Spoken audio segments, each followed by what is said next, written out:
Hi guys, and welcome to this video. So today's video again is talking about Doctor Who and the way the show's going and what's happening with it. So obviously back when Jodie Whittaker was cast, obviously there was a lot of outcry from fans that were like, oh, I'm never watching the show again, it's dead to me, and you know, there can never be a woman Doctor. And okay, you've got your opinion, off you go. For me, I did have my concerns.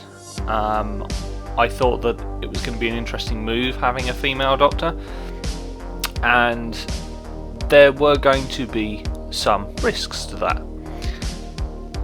There were a lot of people who were long-time fans of the show who unfortunately decided that a female Doctor was not for them, and so that was it. Off they went. There was also the issue of having Chibnall as a showrunner, and this was one of the things that I was a little bit sceptical on how the show would progress and how it would flow and how the episodes would be, because Chibnall has not got the best reputation when it comes to Doctor Who episodes, and it became this thing that, you know, there was a lot of hype over it after a while about how it was going to be at the Series 11, and certainly I watched it, and to me there was a bit of overacting it. There was a little bit of, you know, every time Jodie used the Sonic would be this pose, and that griped me a little bit. But both Series 11 and Series 12, there were episodes which either were a lot of political correctness that was shoved down people's throats.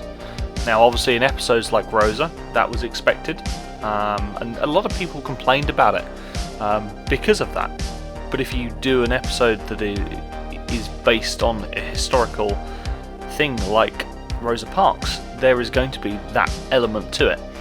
However, the guy that was in it, who was against Rosa and was going to change history or trying to change, no explanation as to who he was and why he was doing what he was doing, and that kind of theme became sort of apparent in a lot of Chibnall's episodes. You know, there was a lot of, right, well, we're no longer doing 13 episodes, we're going to do 10, and they're going to be 50 minutes long rather than 45, and I was like, oh, okay, you know, maybe the content will be a little bit better. But he had this idea of having 3 companions. Now, don't get me wrong, the three companions are okay. However, when it comes to the timing of the episode and how long they are, it always seemed to me that there was a lot of this. We've got these 3 characters, we've also got the Doctor, we've also got the alien or monster, and we've all got to fit this into 50 minutes. Now the classic series, obviously, when you had, you know, Ian, Barbara, Susan, the Doctor and the TARDIS, they had multiple episodes of the same episode, and so that meant that you could focus a little bit more on each of the companions and the Doctor and the alien and what was. But unfortunately, this 50-minute setup with 3 companions, it struggles a little bit, and there's been a lot of episodes where characters are either nearly forgotten, or it's been this thing that the plot point has suddenly had to be rushed into this last 5 minutes of the episode to finish it. Another issue is that Chibnall can't seem to design a decent alien. There was a lot of sort of, oh, here's an alien and this is, you know, what's going on with it, and you know, it just, to me, there's not a memorable monster. You know, I mean, there's Tim Shaw or Tim Shah, however you want to pronounce his name, and there's the Pating, but there's no monsters that you sort of said, oh yeah, you know, that's a monster I'd want to see again, kind of thing. It was all sort of one-off things that just, and then obviously there was a lot of backlash for that over after Series 11 aired, and so Chibnall did the thing of going, okay, well, we'll do a Dalek episode, and We'll do an episode with some Jadoonin. And then there was this sort of tick-boxy rubbish that was going on with how the episode was going, you know.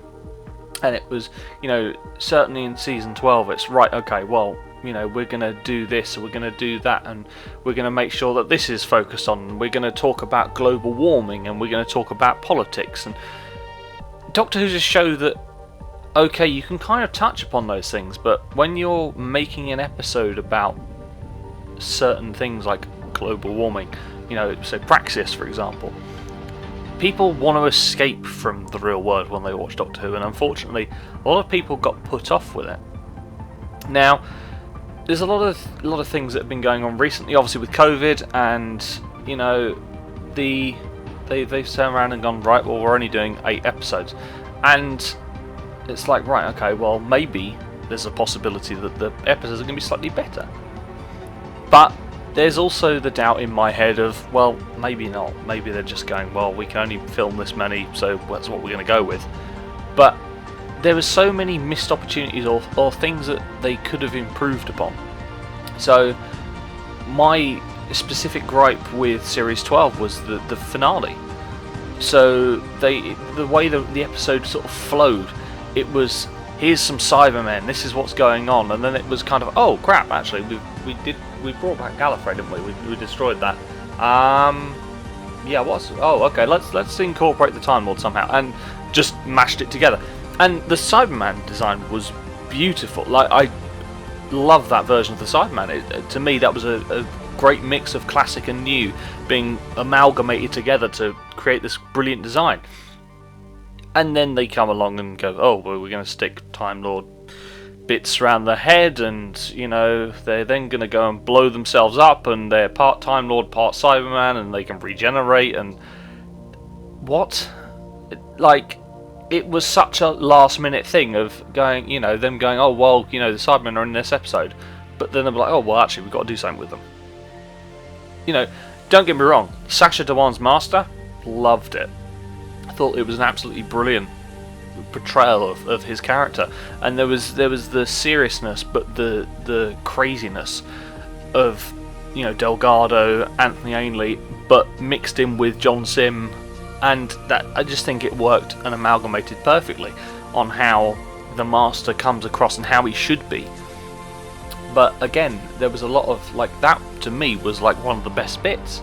But again, it was kind of foreshadowed and made a bit rubbish by the fact that they were like, oh yeah, well, we've kind of got to do something with this episode and we can't quite think of an idea. So I'm not 100% sure. I know that there's the resolution of the Daleks for Christmas, and you know, I'm like, okay, something to watch on Christmas Day. But I wouldn't say that I'm overly excited. I'm looking forward to it, but I've got my doubts on how it's going to be. And obviously, there's people who've seen screenshots of, you know, bits that have been filmed and things like that. And obviously, there's ideas of, you know, Captain Jack coming back and things like that. And so, ooh, okay. And that was a nice thing, you know, when they had the episode with John Barrowman back in it as Captain Jack. I was like, that sent shivers down my spine when he finally appeared on screen, because, you know, the amount of sort of time that, you know, people have been saying, oh, you know, Captain Jack should come back, and it was great. And hopefully that happens in the Christmas special. But then there's also the other side to the things that have been going on recently, and so the Time Lord Victorious is one of the things, and it feels a little bit like the BBC have got to the point where they're slowly running out of ideas of what they can do and where they can go with the show. And maybe that's true, maybe it's not. But there also seems to be this sort of way in looking at it, and, you know, especially with Tennant, and don't get me wrong, Tennant is my Doctor, but a lot of the fan base that they seem to be trying to bring back through this Time Lord Victorious.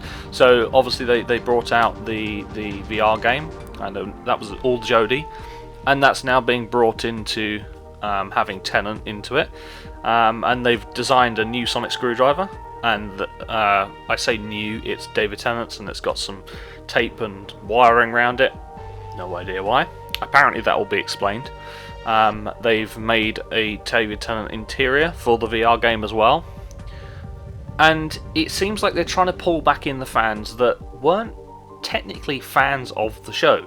They were fans of David Tennant, and they watched it because of David Tennant and because he was sexy. And then when Matt Smith came along, obviously a few people stayed on, and the viewing figures kind of stayed high, and then everyone kind of dropped off a cliff when it came to Capaldi. Oh, it's too old, and then even more people came and sort of didn't want to watch when Jodie came along because #NotMyDoctor.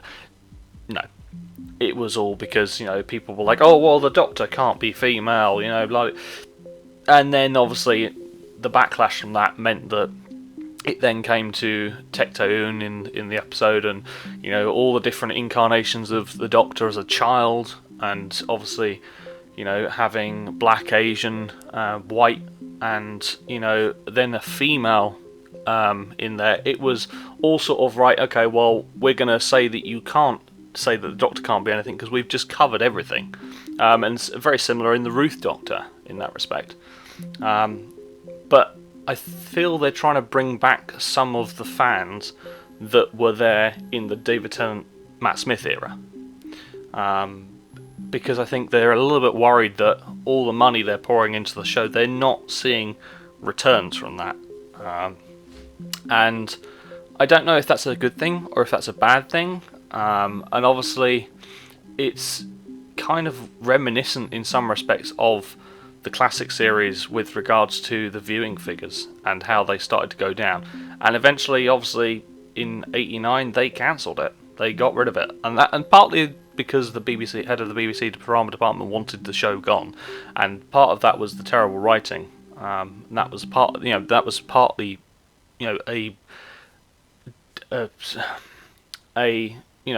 actual words. That was a deliberate thing. That wasn't okay, we're gonna just write terribly. That was the BBC want it gone, so we're gonna write it badly so that it gets cancelled. So yeah, it's kind of one of those things that I do wonder how much further the show's going to go. And someone said to me, they probably won't try and cancel it with Jodie, because then it would be a case of they'd be like, oh well, the show's been cancelled because it's a female Doctor, and because it's female, that's why it's a failure. And that's the thing. I've always stuck up for Jodie because it's not Jodie. It's the writing. And as I say, if you look at Chibnall's previous episodes, they're not great. And this is a guy that, if you look at the credits from most of series 11 and 12, his name is under the title of the episodes. And it's a case of, if you look at Russell T or Stephen Moffat, the episodes were written by different people. It wasn't a case of and Stephen Moffat and Russell T. It was written by that specific person, and obviously they had meetings and were like, okay, well, we'll adjust this or we'll tweak that. It wasn't a case of they just wrote a script and went, there you go, off you go. Obviously the producers were going to check what they thought of it. But obviously, with regards to this era at the minute, it's there's a lot of Chibnall going, well, this is what I want, this is what. And the funny thing is, it's that thing of him being interviewed in the 80s and then him saying, oh well, it's a bit samey, it's a bit running up and down corridors and rubbish monsters, and you're not doing much better, Chibnall.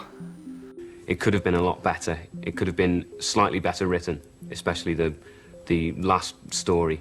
Well, not only that, but it was also very cliched. It was very routine, running up and down corridors and silly monsters.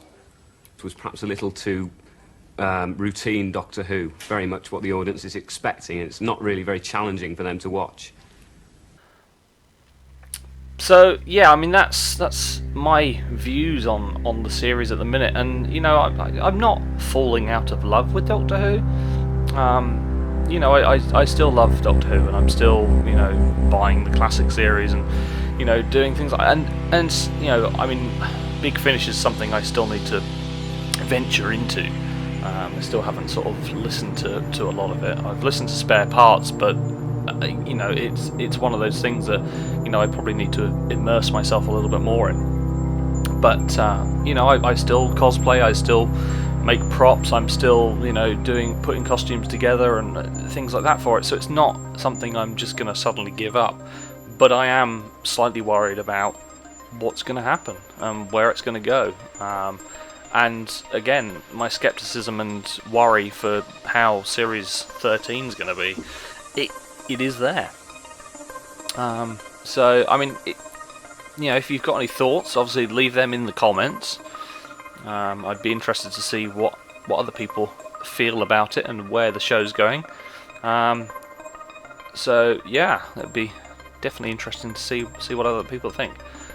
Obviously, if you've been following me on Instagram, you'll have seen that I've been slowly working on the audio series. I've been saying for months and years that obviously this second series is going to be something that I'm going to do and I'm going to work on. And you may notice I have this new mic, which came in the post today, and it's a lot clearer, and I think I'll probably be using it a little bit more in the videos I do, and obviously the audio, it's just a lot clearer on the audio. But yeah, I've finally started editing episodes. I got to the point where I think I'd finished the scripts and I was quite happy with how they were. I think there's maybe a few little bits that need tweaking, but that's kind of something when you start recording the audio and putting it together. When you listen to it back, you do see where it sounds right and where it doesn't, and that's where you can adjust it. And a few people have got in contact and said they'd be willing to participate, and there's still you know, roles available. So I mean, if there's anyone out there who's interested, then obviously drop me a comment, and obviously I can get in contact. It'd be interesting to get some more people on board, and because at the minute I'm currently listening to myself reading the script to see how long the episodes are going to be, and to edit that is a little bit boring and a little bit tedious. But I hope everyone is staying safe at the moment. Obviously, here in the UK we're in a second lockdown, which is supposed to end in a couple of weeks' time, I think. But there's no guarantee of that. That all depends on the R rate and what's going on with that. I've been still working and, as I say, doing bits of audio and trying to do some costumes. So yeah, but obviously everything you see will be obviously up on my Instagram. Obviously I'm a lot more active on there. I haven't obviously uploaded on here for a little while, but obviously that kind of comes down to, you know, the audio. That kind of takes a bit more sort of time to progress and do things on, and obviously means I'm not producing videos or making anything like that. So yeah, but as I say, hope everyone is staying safe. If you like this video, give it a thumbs up. If you haven't already, you can follow me on Instagram. I'll leave the link down below. Also, if you haven't subscribed, the button is down there as well, and you can obviously hit that little bell icon to be informed of when I upload a video. And yeah, I'll see you in the next one, guys.